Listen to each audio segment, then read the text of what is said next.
Hello, truth seekers. Lawrence here, and welcome to Easy Enlightenment. So, here's another scenario. You can use it for your inward path, for your self inquiry.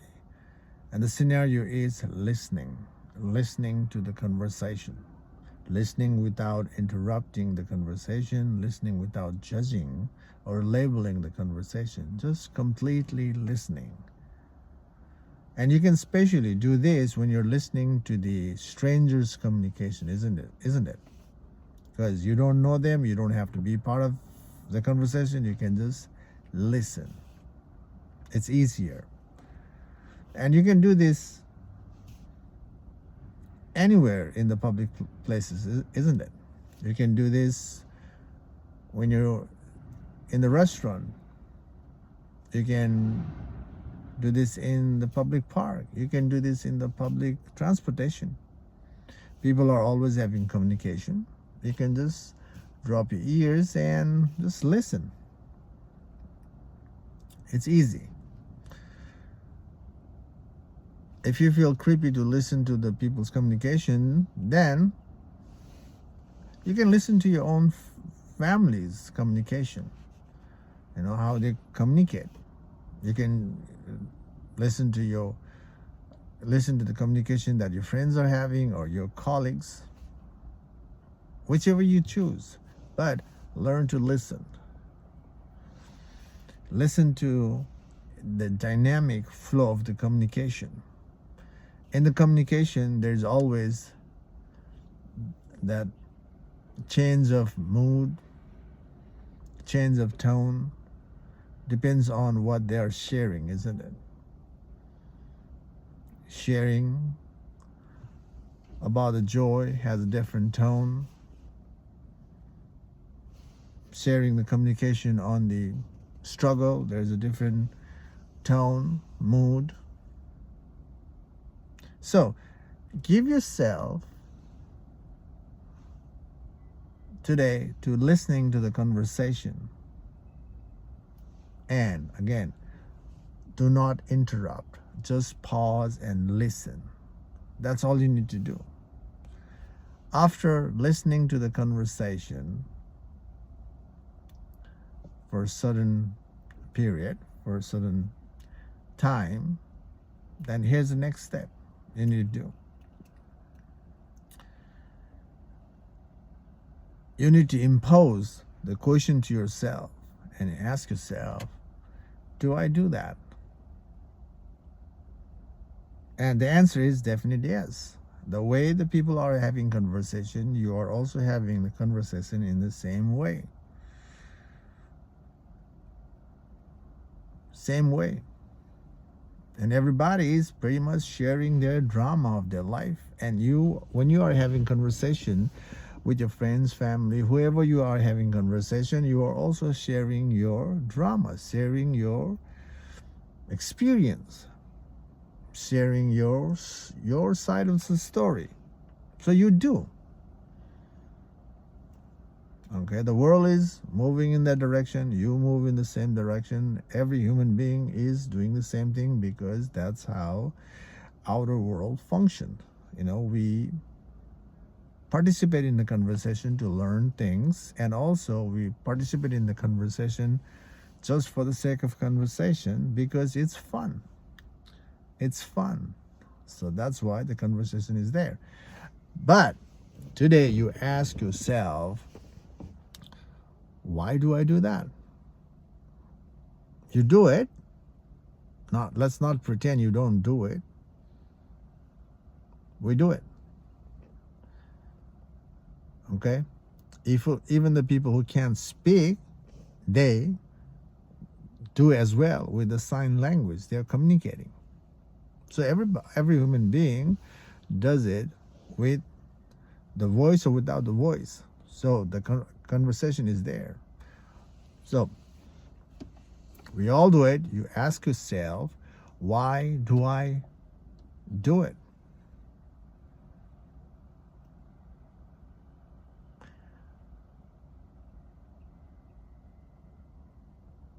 So when you ask yourself, why do I do it? You start to see the reason, isn't it? You start to validate this questioning with reasoning for having the conversation. Yes, in the relative world, conversation is important. But when it comes to annihilation of the ego, to dissolve the ego, or to dissolve the mind, one has to question oneself, one's own actions and perception. So, the language is the perception and action. So you ask yourself, why do I be part of the communication, especially in a dramatical sense? Why?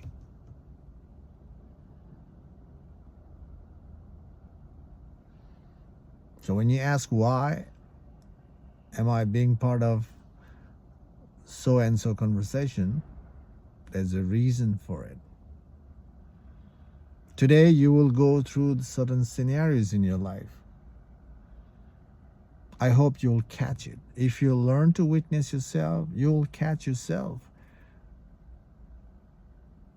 how you are having conversation in the future today. So we do it. So ask yourself, why do we do it? No matter what answer resurface to justify the question, why, now after seeing the answer, the first justification, you ask yourself, why is that important? So this is the way to trace the mind backward, to figure out the root cause of the situation, to have that surface movement that we are associated with, which is today is the conversing. And the enlightenment journey, spiritual journey, is about dissolving the mind. To dissolve the mind, you have to trace your mind backward to figure out the root cause of the surface fluctuation, and eventually you have to drop the root as well. You have to dismantle the root as well. And tracing the mind backward is the thorough approach to understand the nature of the mind and how the mind come into existence and how the mind becomes a reality. So it's the thorough approach. If you question, self-inquiry, self-examination is the most important part of the spiritual practice. And if you have not been part of the self-examination, self-inquiry practice, that itself is the reason that you're failing to see the absolute truth, the unchanging truth in you, the unchanging nature in you.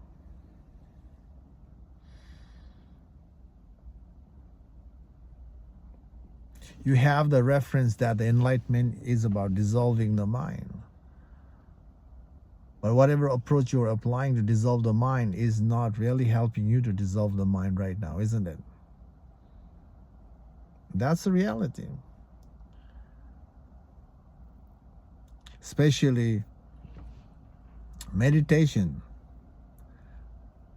nowadays promises to give you the freedom, promises you meditation is the way to dissolve the mind.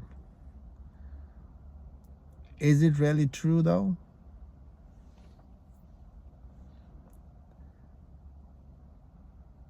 And the answer to that promise is a false promise. Meditation, the worldly meditation approach doesn't dissolve the mind. If it's dissolving the mind, they're dissolving the mind momentarily because you are so intensely focused on something, and when you're focusing on something, you're forgetting your struggle, forgetting your pain, forgetting your fear. So you're just diverting your minds from the struggle to forgetting the struggle. And by the way, you're not dissolving the mind completely in your meditation, because you are meditating with the mental reference. When you're focused with that mental reference, the mind is still exists. It's called one-pointed mind. To distract yourself from everything around you. So the mind is never dissolved. But when that focus makes you forget your struggle, forget your stress, forget that mental stress, it feels like it is helping you to dissolve the mind. But that simply is running away from the situation, running away from the issue, and running away from the issue, denying the issue is not the way to solve the issue. An enlightenment journey, the spiritual journey, is about accepting the life's issue, life's problem, and learning to find the solution rather than running away from the issue, struggle. So meditation has become a tool to run away from life situation, run away from the life's pain, struggle, fear.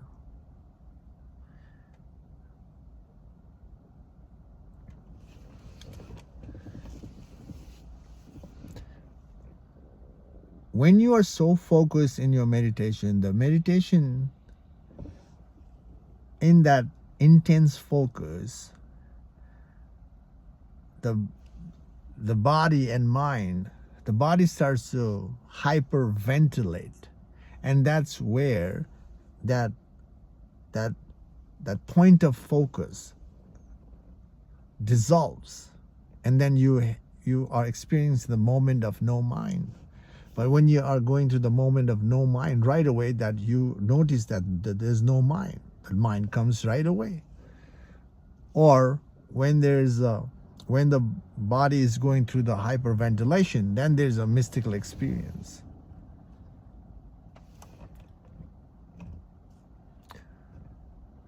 And because of the hyperventilation, when the mind drops, then we think that that's the way to eventually go to the no mind, to dissolve the mind. And that is simply a false illusion. It's just a hopeless hope. And that kind of approach never works. And you are the first-hand experience of that practice. Controlling approach, the meditation approach with technique is not the way to be free from the mind, to dissolve the mind, to understand the nature of the mind. Controlling approach doesn't help you to understand the nature of the mind.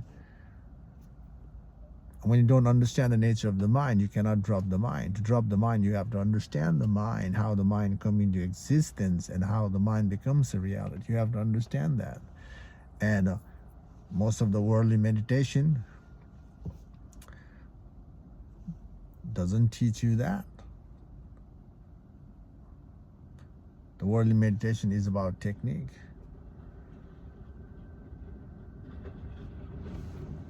Technique definitely helps you when you focus on the technique, no matter how long you sit in meditation with that technique, that work will help you to concentrate on something, on the things that you're participating. And when you're practicing that kind of stuff in meditation, you are also becoming the same person out in the world. Whatever you like in the world, whatever you do, you can sustain your focus. So when you're able to sustain the focus on what you love to do in the world to make money, then you see that, meditation really helps. It helps you to be focused. But being focused is not freedom. Being focused and outwardly is not freedom. The outward focus is coming from the place of fear of being nobody. And the enlightenment journey is about figuring out why there is a fear in the first place, why we are afraid of being nobody, why we are afraid of the death. All the attachment we have right now in life is coming from the place of fear of unknown, fear of being nobody, fear of death. So focusing outward and being part of something, able to focus, it's coming from the place of fear. So we need to figure out why the fear is there in the first place. Investigating the fear is investigating not just the mental realm. We're going further towards the emotional realm, the entangled realm of the human human life. And when you're investigating the fear, then we are also tapping into the psychological realm. Fear is basically the byproduct of the emotional and the psychological entanglement. And emotional, psychological entanglement, the fear is everything is byproduct of the mind. Mind creates all other extension. So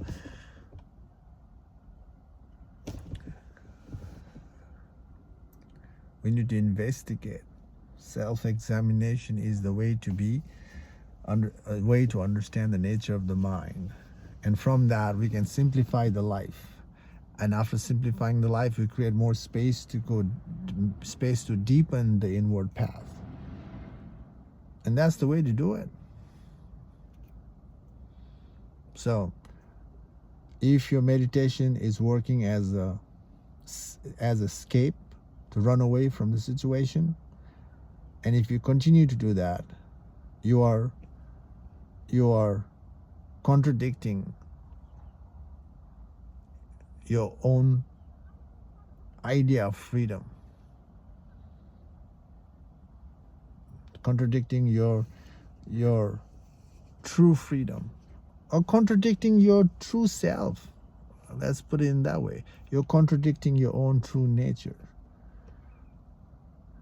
That means you're ignoring the truth of who you are. And when you ignore the truth of who you are, the struggle is inevitable. The fear is inevitable. And life is basically unfolding with the fear. And the struggle never ends. And all that scenario is coming because of the ego.